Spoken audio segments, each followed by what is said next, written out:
ADGP MR Ajith കുമാറിന് suspension. നവകേരള bus സംഭവത്തിൽ അന്വേഷണം അട്ടിമറിച്ചെന്ന കേസിലെ അന്വേഷണ റിപ്പോർട്ടിന്റെ അടിസ്ഥാനത്തിലാണ് നടപടിയുണ്ടായിരിക്കുന്നത്. ഷീജയാണ് ചേർന്നത്. ഷീജ, വിവരങ്ങൾ. പ്രധാനമായും ഈ നവകേരള ബസ് സംഭവവുമായി ബന്ധപ്പെട്ടുകൊണ്ട് ആ കേസ് അതിന്റെ അന്വേഷണം അട്ടിമറിച്ചു എന്നുള്ളൊരു ആരോപണമാണ് ADGP MR അജിത് കുമാറിനെതിരെ ഉയർന്നു വന്നിട്ടുണ്ടായിരുന്നത്. അതിന്റെ അടിസ്ഥാനത്തിലുള്ള കേസിന്റെ അന്വേഷണവും നടക്കുന്ന ഘട്ടമായിരുന്നു. അതിന്റെ ഭാഗമായിട്ടുള്ള ഒരു റിപ്പോർട്ട് അത് DGP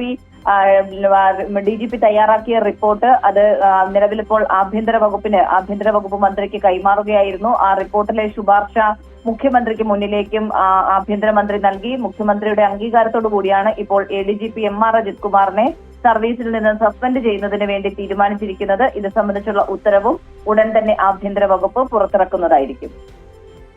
ശരി, നവകേരള ബസ് സംഭവത്തിൽ അന്വേഷണം അട്ടിമറിച്ചെന്ന കേസിലെ അന്വേഷണ റിപ്പോർട്ടിന്റെ അടിസ്ഥാനത്തിലാണ് ADGP MR അജിത് കുമാറിനെ സസ്പെൻഡ് ചെയ്തിരിക്കുന്നത്. വിവരങ്ങളാണ് ഷീജ നൽകിയത്.